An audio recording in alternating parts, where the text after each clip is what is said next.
I never thought the end of my marriage would come down to a pair of muddy shoes on my couch in a blocked driveway. But sometimes it's the smallest things that finally snap the thread. What do you do when the people meant to be family become the reason you can't breathe in your own home? This is how it all unraveled. I met Haley 5 years ago. She had this kind of warmth that drew people in, effortless, magnetic. She made everyone feel like they belonged, like they were family. And I admired that. I was the opposite. Quiet, private, guarded. But I figured that maybe, just maybe, someone like her could soften the edges of a guy like me. We got married a year later, and in those early days, things felt good. Not perfect, but good enough to believe we'd found something real. It didn't take long, though, for the cracks to show, and most of them came in the form of her family. From the start, they were always around, not visiting, not dropping by. They moved in on our time, our space, our life.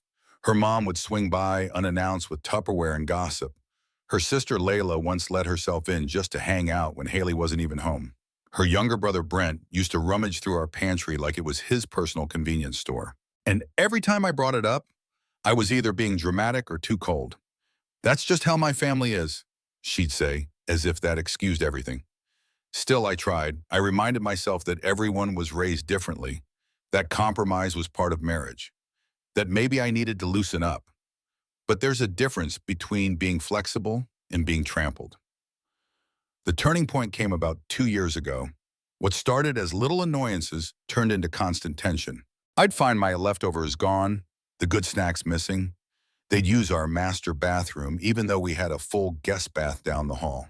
It sounds petty, I know, but imagine coming home from a 12-hour shift to find your house full, your sanctuary invaded, and no one even thinking they might be overstepping. I remember one night in particular. I walked in after a long day, and there they all were, sprawled out in the living room like they lived there. Brent had his feet up on my recliner, chips in hand, crumbs everywhere. No greeting, no acknowledgement, just the sound of whatever show they were watching. And Haley? She just smiled at me like nothing was wrong, like this was normal. I started to feel like a stranger in my own home. I'm a man who values peace, order, and space. Not because I'm uptight, but because it's how I recharge. It's how I stay sane.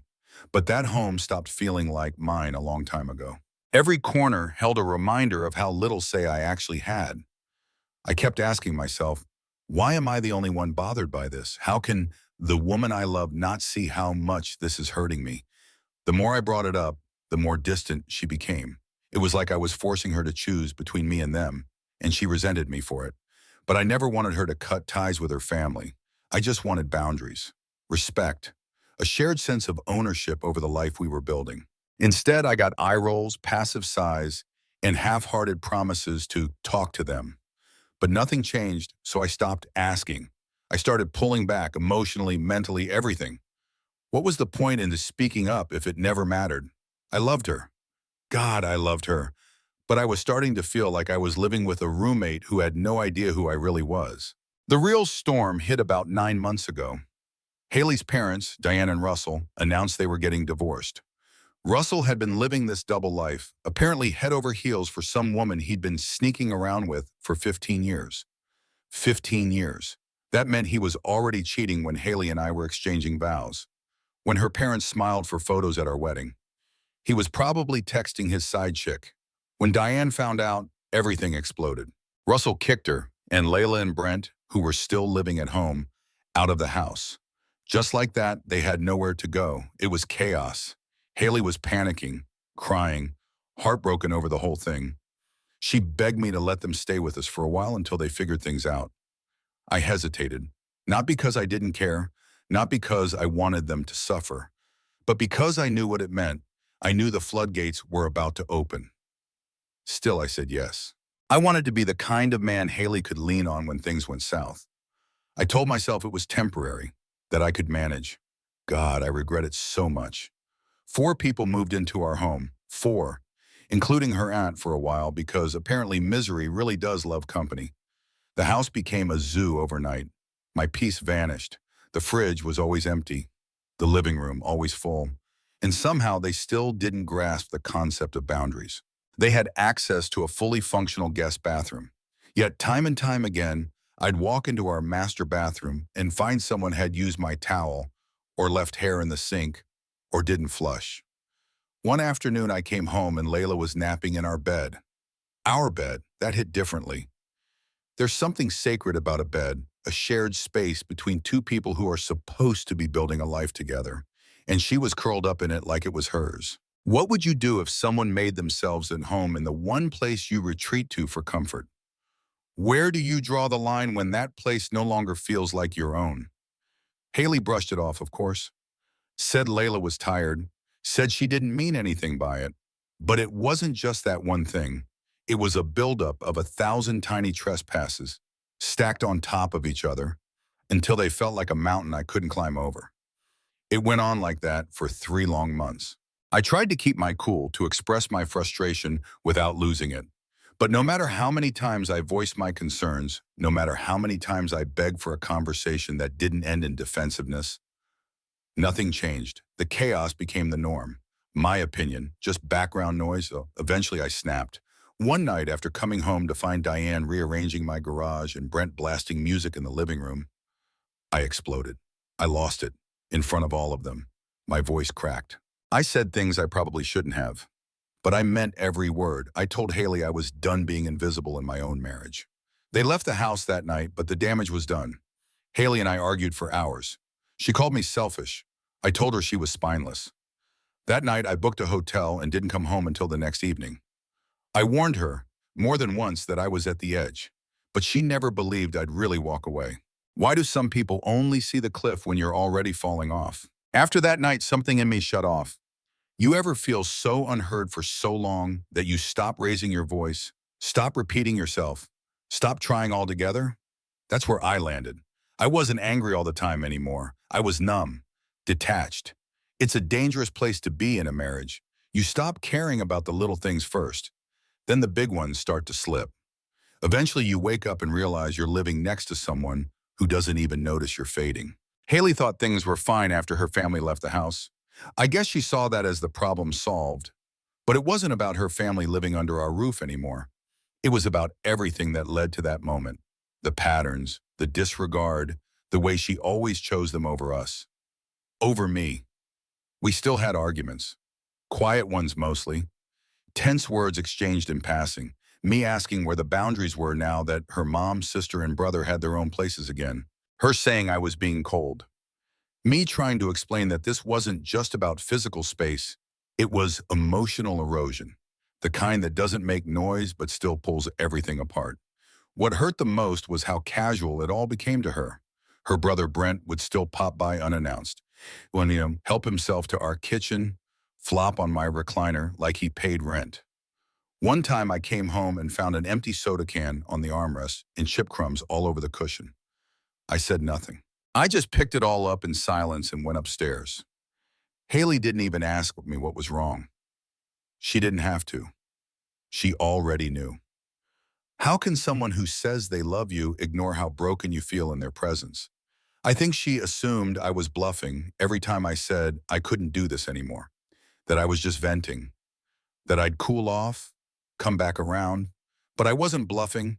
I was bleeding out slowly, emotionally, and she never once tried to stop it.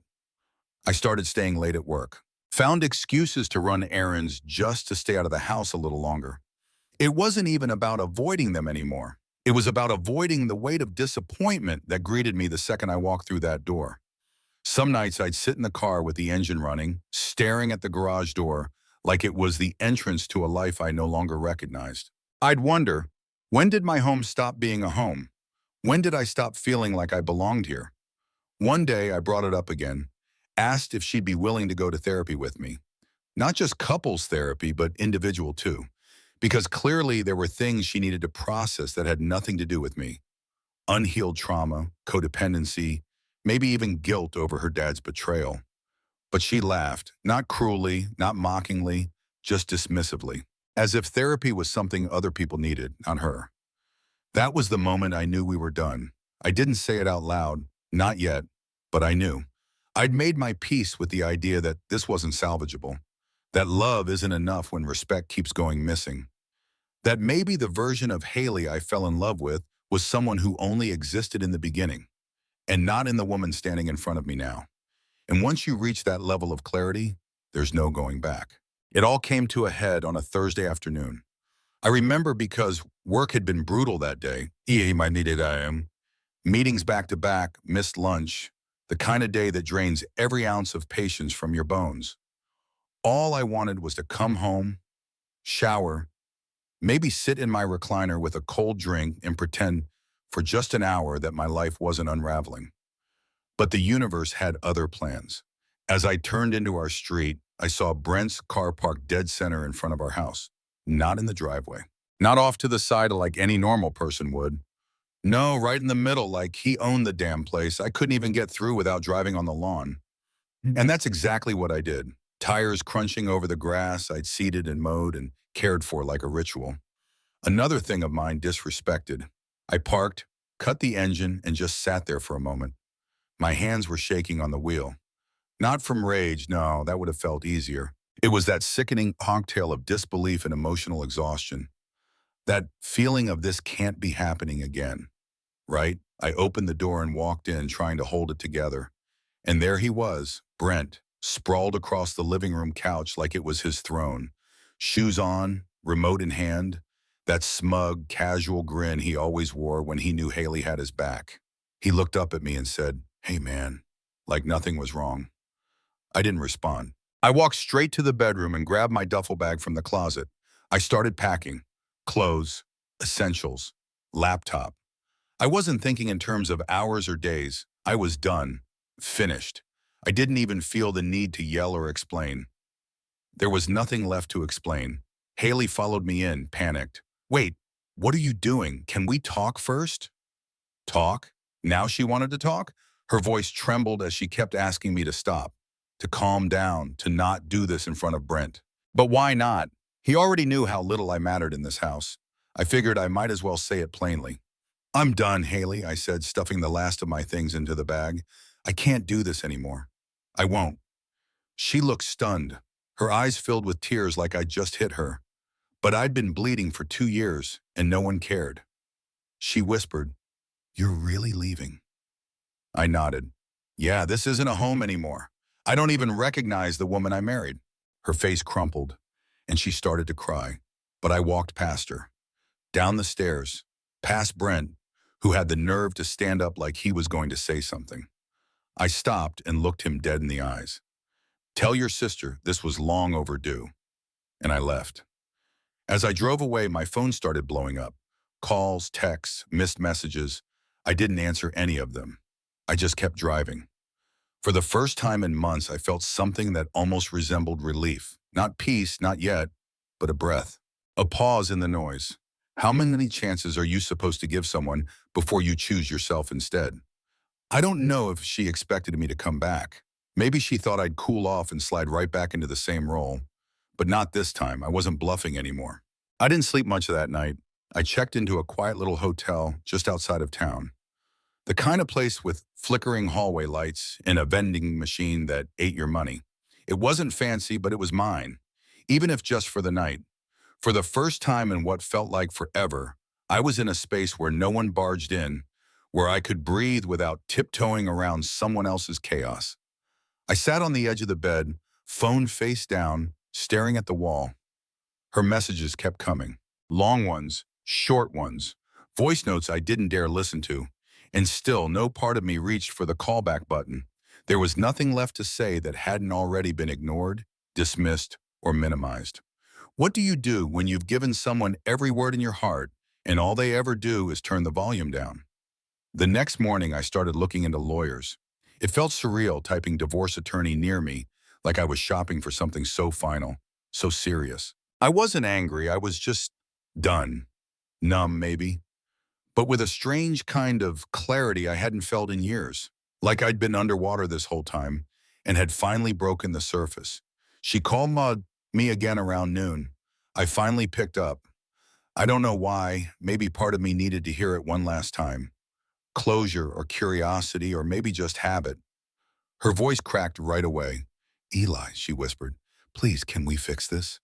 But there was nothing left to fix. I don't think I'll ever be able to sleep next to you again, I said quietly.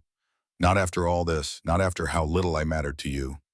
She cried. I stayed silent. She kept asking if we could try again, if we could go to therapy now, if we could take a break and come back stronger. But it was too late. And not because of her family, though God knows they were a mess, but because of the choice she made over and over again to silence my voice in our marriage. I wasn't looking for perfection. I wasn't trying to cut her off from the people she loved. All I ever wanted was partnership, respect, a sense that we came first. She never gave me that.